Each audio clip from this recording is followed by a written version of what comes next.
السلام علیکم ورحمۃ اللہ وبرکاتہ۔ چقندر رسول اللہ صلی اللہ علیہ وسلم کی پسندیدہ غذاؤں میں سے ہے۔ چقندر کو انگریزی میں بیٹ روٹ کہتے ہیں۔ چقندر کو سبزی، سالن اور سلاد بطور استعمال کیا جاتا ہے اور اس سے چینی بھی بنائی جاتی ہے۔ چقندر دو قسم کا ہوتا ہے، ایک سفید اور ایک سرخ۔ چقندر رسول اللہ صلی اللہ علیہ وسلم کو پسند تھا۔ آپ صلی اللہ علیہ وسلم اس کا سالن اور جو کی روٹی بڑی پسند فرماتے تھے۔ بیماری سے اٹھنے کے بعد چقندر کا سالن صحت کے لیے بڑا مفید ہے، جگر کے امراض میں فائدہ دیتا ہے۔ تلی کے ورم میں چقندر کھانا بہت مفید ہے۔ سفید چقندر مسور کی دال کے ساتھ پکا کر کھانے سے مرض کولن جو ہوتا ہے وہ ٹھیک ہو جاتا ہے، اور کسی کو جلاب یا اسہال کا مرض ہو وہ بھی ٹھیک ہو جاتا ہے۔ سفید چقندر کا پانی جگر کے امراض کے لیے بہت مفید ہے۔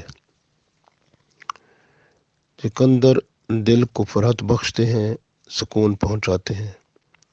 چقندر کے پانی میں شہد ملا کر پینے سے بڑھی ہوئی تلی کم ہو جاتی ہے اور جگر میں پیدا شدہ تمام رکاوٹیں دور ہو جاتی ہیں۔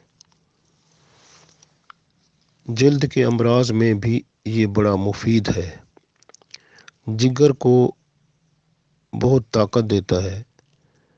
چقندر کو باریک کاٹ کر سرکہ اور پانی میں ابال کر ٹھنڈا کریں۔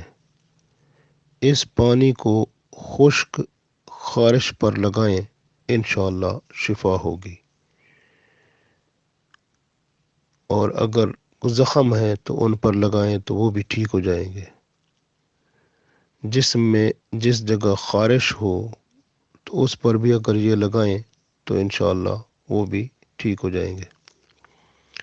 چقندر کی جڑوں کا پانی نکال کر ماتھے کے اطراف میں لگانے سے آنکھوں کی جلن اور سوزش جلدی دور ہو جاتی ہے۔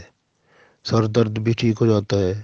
جوڑوں کے درد اور سوجن کی حالت میں بھی یہ بڑا مفید ہے۔ چقندر کے پانی سے سر دھونے سے تیزی سے گرتے ہوئے بال رک جاتے ہیں، اور اگر بالوں میں خشکی زیادہ ہو، سکری زیادہ ہو تو چقندر کے پانی سے سر دھوئیں، انشاءاللہ رک جائے گی۔ بالوں کی جڑیں مضبوط ہوتی ہیں اور بال گرنا بند ہو جاتے ہیں۔ چقندر کے پتوں کا پانی نکال کر سر پر مسلسل لگانے سے گنجے لوگوں کے بال بھی اگاتے ہیں۔ چقندر کی جڑیں چہرے کی بیماریوں میں مفید ہیں۔ چہرے کی جلد پر داغ، چھائیاں، دھبے وغیرہ کو دور کرنے کے لیے چقندر کی جڑیں کاٹ کر چہرے پر رگڑنے سے داغ، دھبے اور چھائیاں دور ہو جاتی ہیں۔ چہرہ شاداب ہو جاتا ہے اور تر و تازہ ہو جاتا ہے۔ چقندر کی جڑوں کا پانی سر میں مالش کرنے سے سر کی جوئیں مر جاتی ہیں۔ جلے ہوئے چقندر کی جڑوں کا پانی جلے ہوئے زخم پر لگانے سے شفا ملتی ہے۔ چقندر کا جوس جلد کی بیماری اور چنبل میں فائدہ دیتا ہے۔ چقندر کا استعمال جسم میں ٹھنڈک پہنچاتا ہے۔ یہ جسم کے سدے کھول دیتا ہے۔ چقندر کا سالن معدے پر بوجھ نہیں بنتا، بلکہ بہت جلدی ہضم ہو کر جسم کی کمزوری کو دور کرتا ہے۔ یرقان کے مرض میں چقندر کے پانی کو شہد میں ملا کر پینے سے مریض کو فائدہ ہوتا ہے۔ صفرائی امراض میں چقندر بہت مفید ہے۔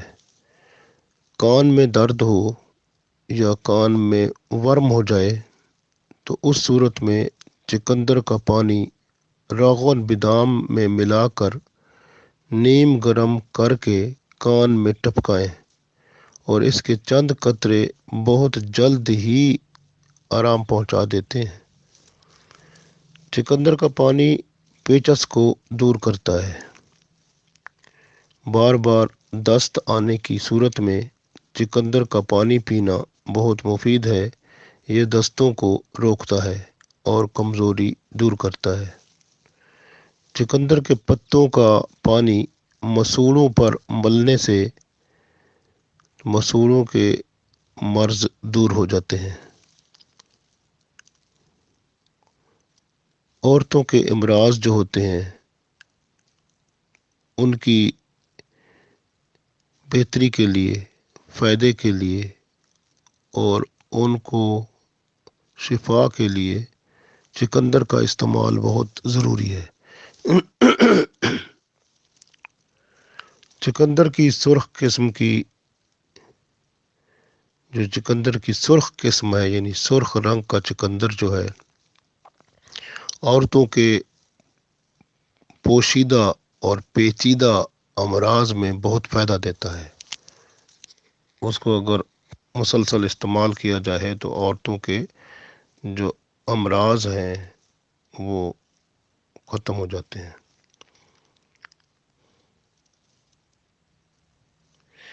کسی کو دائمی قبض ہو، اس صورت میں چقندر کو باریک کاٹ کر پانی میں خوب اچھی طرح ابال کر اس کا جوشاندہ بنا کر صبح نہار منہ پیے۔